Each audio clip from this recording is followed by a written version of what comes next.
Queridos irmãos e irmãs, quem reparou nas leituras, hoje a gente tem um tema bastante vocacional.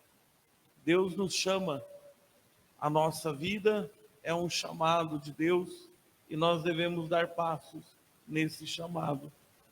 Pegue o evangelho de hoje, fazendo o favor. Ele tem várias coisas para a gente pensar.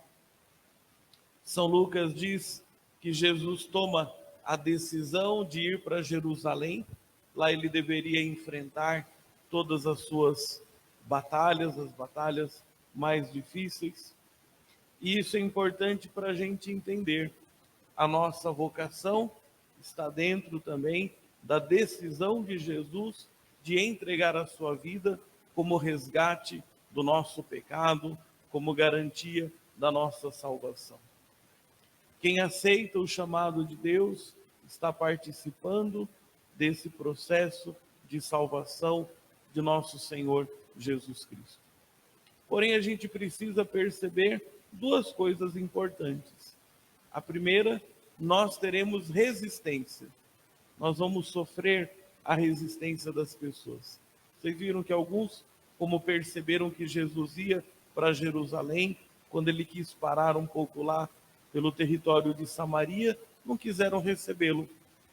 Aí até aparecem dois discípulos um pouco irritados, né? Irritados e cheios de fé. Olha que perigo, né? Ainda dizem para Jesus: Senhor, quer que a gente reze para que caia fogo do céu na cabeça dessas pessoas? E Jesus repreende. O cristão, cada cristão deve saber que tem que cumprir o seu caminho, tem que viver a sua vocação. E não deve ficar parando demais por causa da reação das pessoas. De vez em quando, alguns vão acolher e vão nos tratar muito bem, mas nem por isso a gente para a nossa caminhada. Outros não vão aceitar, vão nos perseguir, mas nem por isso a gente para na nossa caminhada. Depois aparecem algumas outras pessoas que cada uma vai trazendo uma espécie de desculpa, de impedimento, e é bom a gente compreender que tem uma única explicação. No Evangelho de São Lucas, quem recebe a palavra de Deus para comunicar às outras pessoas tem pressa, não vai deixar para depois. Às vezes a gente deixa coisa importante para depois, mas no Evangelho de São Lucas se ensina que não é assim. Uma vez que nós recebemos o chamado de Deus para comunicar as maravilhas de Deus, tem que ser agora, tem que ser nesse momento. Todo mundo que está envolvido com Jesus tem pressa, não quer deixar para depois. E tem uma passagem que vocês vão se lembrar, com certeza. Quando Nossa Senhora vai visitar a sua parente Isabel, São Lucas diz que ela foi apressadamente àquela região montanhosa. Todas as pessoas que sabem que tem uma boa nova que vem de Deus, têm pressa, não querem deixar para depois. Por isso Jesus fala àquele homem: deixa que os mortos enterrem seus mortos. Não é como se a gente não tivesse preocupação ou responsabilidade com a nossa família, mas nada pode ficar acima do anúncio do Evangelho. Nada pode ser mais prioridade do que ajudar as outras pessoas a encontrarem a luz da salvação. Depois eu queria que a gente pensasse um pouquinho a segunda leitura de hoje. É um trecho da carta de São Paulo aos Gálatas. Ela é a grande proclamação da liberdade cristã. São Paulo aqui ensina para a gente o que é ser livre de verdade. Vocês já ouviram falar em liberdade e já ouviram falar em livre-arbítrio? Já ouviram? De vez em quando alguém apronta alguma coisa. Mas ele tem o livre-arbítrio para fazer o que ele quiser. Já ouviram isso? É igual ou é diferente? É a mesma coisa ou é coisa diferente? E aí? Quando a gente lê o catecismo, a gente vê que é diferente. Santo Agostinho, por exemplo, mostra que é diferente. Mas, no geral, a gente põe tudo num pacote só. Para facilitar, eu fiz um treinamento para as crianças. Na missa das 10, a gente vai fazer isso um pouco melhor. Mas vou dar uma colher de chá para vocês mais adultos aqui, para tentar entender a diferença. Pega a mão esquerda de vocês, isso, né? Não é para dar tchau não, eu só fiz para mostrar, tá bom? Aí você faz assim, ó, como quem está afastando de você, tá bom? Então você vai dizer assim: livre-arbítrio é fazer escolhas. Faz assim: livre-arbítrio é fazer escolhas. Gente, as crianças vão fazer mais bonito. É falando e mostrando o gesto. Livre-arbítrio é fazer escolhas. Ótimo. Com a mão direita, né? Geralmente a gente associa a mão direita às coisas que estão mais bem direcionadas, mais certas, né? Assim que a gente. E aí você vai apontar assim, ó. Liberdade é ir para o bem. Vamos lá? Liberdade é ir para o bem. Ótimo, agora está fácil. Livre-arbítrio é fazer escolhas, e fazer escolha nem sempre é a coisa mais importante. Mais importante é ir para o bem. Por que é importante a gente saber essa diferença? Porque você pode construir uma vida para ter várias escolhas, várias possibilidades de escolhas. Então, às vezes, se você deixar, por exemplo, dá lá R$ 20 para uma criança e fala para ela escolher as coisas que ela quiser no supermercado. O que ela vai fazer como escolha? Vai pegar doce, um monte de doce, mais um pouco de doce. Faz bem para ela viver só de doce? Não faz.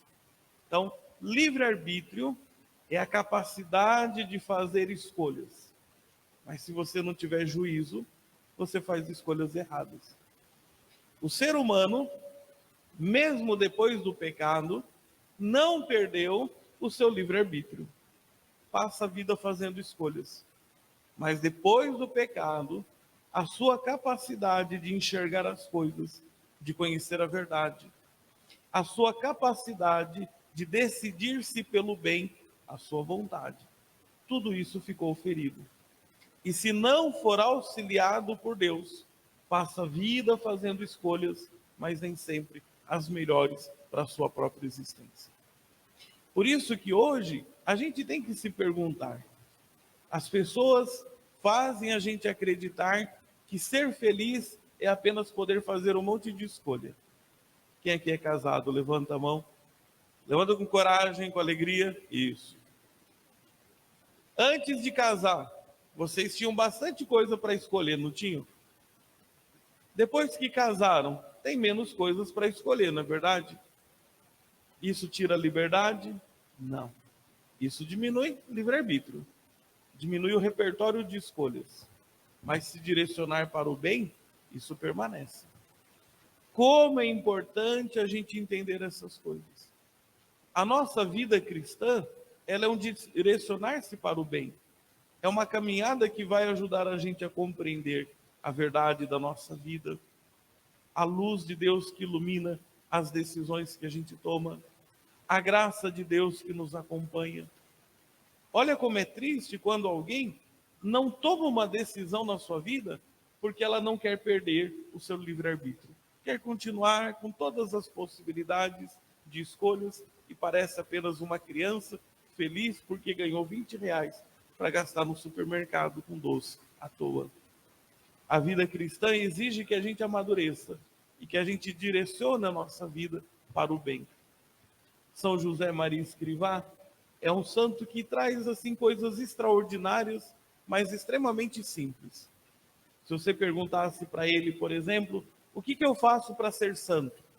E aí você imaginasse as respostas que as pessoas dão, diriam: faz uma peregrinação de 80 dias subindo lá o morro não sei das quantas. Isso é o pensamento de muita gente. Não, você vai fazer durante 2 anos jejum assim e assado. Um monte de coisa fora da nossa realidade. São José Maria Escrivá diz: você se santifica, você carrega a sua cruz, você se mortifica quando você é fiel a Deus nas coisas que você tem que fazer no seu ambiente de trabalho, junto das pessoas que estão do seu lado todo dia, toda hora. Olha que sabedoria desse homem de ajudar a gente a se concentrar mais na vida que a gente tem, nas condições que a gente tem, para a gente poder crescer na nossa vocação de filho de Deus. Como é importante a gente perceber isso. Pode ser, por exemplo, que a comunidade, às vezes, olhe para o padre, para a freira, para o missionário, para alguma freira famosa na TV, na internet, algum padre assim, né? O roteiro da espiritualidade de cada pessoa é conforme a sua própria vida. Então, na sua vida de casado, qual é a sua rotina? É nessa rotina que você se santifica. É nessa rotina que você tem pressa de anunciar o evangelho. É nessa rotina que você não apenas faz escolhas, mas direciona cada dia a sua vida para o bem, para a justiça e para a verdade. Por isso, queridos irmãos e irmãs, hoje, rendendo graças a Deus pela nossa vocação, pela santidade de São José Maria Escrivá, pela obra que ele foi inspirado a fundar entre nós, por tudo aquilo que Deus vai comunicando através da sua palavra, peçamos a Deus a fidelidade, que a gente possa sempre ser pessoas livres, que buscam o bem, que buscam a verdade em cada escolha que fazem. Passamos um instante de silêncio e rezemos.